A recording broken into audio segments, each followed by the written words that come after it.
I thought we played a good ball game. You know, that's a solid team, and you know, we just got some big hits. To me, the play of the early part of the game was just a great play by Casey Martin on a ground ball. Looked like it was headed into center field. Instead of runners at first and third, and nobody out. You know, we turned a double play. There are 2 outs and nobody on, and you know, that was a big momentum swing. We got the next guy out. And, you know, here we go. So that was big time defensive play, and you know, I felt like that Patrick Wicklander had really good stuff. He just didn't command some of it. I mean, walked the first batter the first 3 innings, and they didn't score a run. Very unusual a lot of times, but he bounced back, and you know, 7 or 8 strikeouts. And I think those are the only 3 walks he had in 5 innings. We almost let him go back out for the 6th. The more we talked about it in there, we just felt like that. You know, maybe it's let's just get him out of there.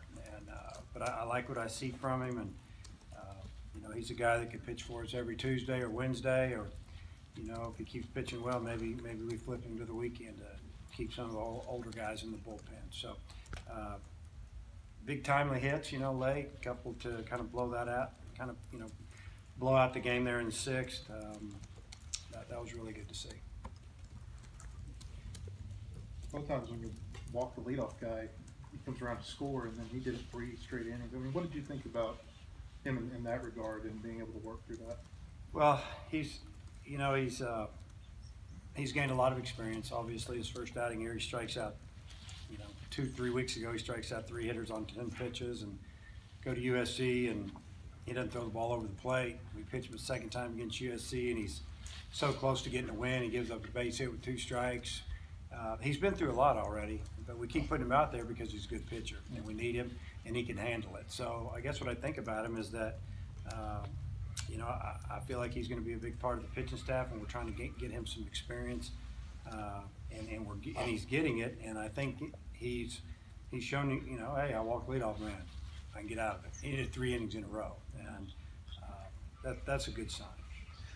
Franklin doesn't seem to be showing any signs of letting up right now. What did you think of him today? Yeah, a couple of really big hits. Obviously, he's got the first hit for us, and then you know, got the big triple there that kind of finished it off, so to speak, with the big inning. And that was a big hit following, you know, Jacob Nesbitt's hit, which was really nice because, you know, we keep track of you know, matchups, and the right-hander that they brought in to face our right-handers. Lefties were hitting over 500 against him, but righties weren't hitting hardly anything against him, like 0.63. And I think Jacob hit the first pitch or second pitch, and so did Christian, and both of our right-handed hitters got him pretty good. So, but you know, Christian just, you know, he didn't walk today, I don't think, which he seems like he gets a walk a game and maybe a hit a game, and he's got a lot of big hits for us. That's why his RBI production's up, and you know, like I told the team, we still got some of our veteran players. They haven't heated up yet, and we're still finding ways to win. And they'll get there, and they'll you know, they'll figure it out a little bit. Sometimes that second year, after having a big year, you start to press a little bit, and everybody expects you to do everything. And you know, we're still winning games, and other guys are getting it done, so they'll come around. You still like him hitting time? Yeah, and I think down the road, you know, not necessarily this year. You know, he's going to be a 1-2 hole hitter, but you know, it's all the same to me. I just want our lineup to be, you know, deep, so to speak. You know, you don't want it to just kind of fall apart. And so you got to have guys. You got to feel good about scoring in the 3rd, not just the 1st or the 5th. You know, you got to have some guys down there that can do it. And that's, I mean, Kenley's hitting better than maybe a 7-hole hitter right now, but I like him there, and you know, it's worked out so far. What do you think about Trey Harris, the DH spot today? You know, Trey just seems to get on base a little bit. A couple walks his first, you know, the first game I put him out there, and today he gets an infield hit. But then he hits the ball about as hard as you can hit it, and it gets caught. And it's kind of the way the game works. But I tell you what I see is I see him really swinging the bats well against the lefties, and that's who he lined out to left against, and he hit one hard as last at bat against the lefty. And you know, we just right now he's going to DH for us. I mean, he brings a little bit of speed, a little athleticism there at that position.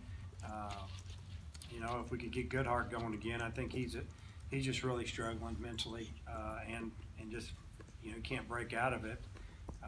We need to get him going a little bit, so maybe he can help us against some of those right-handed pitchers. I imagine Sells is one of those guys you were talking about trying to throw in there. I mean, hard luck not getting a couple calls today, but what do you hope to get out of him? Well, you know, he's been all but begging us to pitch, and he's got a good arm. Still, obviously, he's still learning, and you know, just glad we got to get him in there. You know, it was a kid that he doesn't want a red shirt. We didn't want to red shirt him if he doesn't want to, and you know, we got games next week, 2 games middle of the week, a couple more times this spring, so we're going to need some more arms. It was good to get him in the game, and it's really good to get Liam Henry in there. And you got to give that left-handed hitter hit a pretty good curveball for a single, and then he got a good you know, strike out there to end the game on his breaking ball. He's got a really good breaker, and we're looking for a guy that can maybe come in and get a lefty out.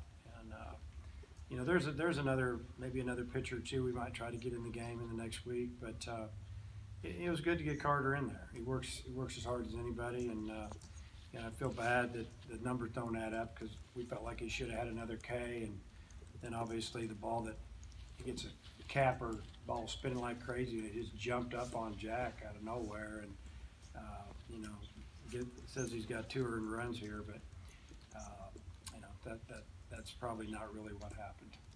What do you know about Louisiana Tech coming up? You know, turning to them, and it's kind of what I talked to the team about. This might be the best team we played all year. You know, when you look at their team, you know, picked to win their league by 1 Paul second behind, I think, Southern Miss maybe, and in another, and I'm not sure if one of their starting pitchers is out, but I knew that going into the season they had all 3 of their conference starters back, and they had at least 8 of their 9 position players from last year back, and maybe all 9. They'll probably be one of the older teams we play. They're not scared, and this will be a big challenge for us, big challenge for them, and you know, I'm looking forward to see how it goes. I see it as an SEC type series. Do you know what your rotation is going to be like? Yeah, we'll go with Campbell game 1, Connor Nolan game 2, and Scroggins in game 3. You had that game down there 2 years ago where you were down 9 runs, came back and won. What do you remember about that? Well, I remember we lost the day before. Yeah. And we should have won, and was not very happy, and had a few words and got after him pretty good. And after that game, and then I thought, well, that didn't help because we're down 9-1 after 3. But here we came. You know, I just remember, you know, they might get us out real quick, and we'd hit a single, and we'd hit a homer. They'd get us out, 2 base hits, home run. Kind of before they knew what to do. They'd get a couple quick outs, and bang, bang, bang. And next thing you know, we're up like 13-9. They didn't know what hit them. And that was a big win for us, that second game. We were on our way down to the Frisco tournament. Had to face an All-American on that Friday from Arizona. He beat us 1-0. And you know, that was a good trip. I think we got better on that trip. You hired Wayne at Northwestern State. I don't think did you guys ever coach together? Yeah, I hired him, and he was with me that summer and all that fall, and I took the Nebraska job. Okay. So I coached with him in the fall. Really like Lane. He's a really good person off the field, human being is what I'm saying. He's just a good individual, very competitive on the field. Just a high character coach. He's a good one. You've got a lot of instances where you're going to face guys that you know who coached with this year. I mean, what's it like in those games? It's fun until they throw the first pitch, and they're not our friends right there. You know, you got to try to find a way to win. You know, it's all good before, but you know, just example, we go to A&M. I don't go over to Coach Childress' house the whole time I'm there. Believe me, we don't even talk except before the game. So it's just it's good though. You know, Vitale will be coming in, and it's I'm proud of those guys. You know, they worked hard, and they're getting what they deserve. Any more questions? Okay.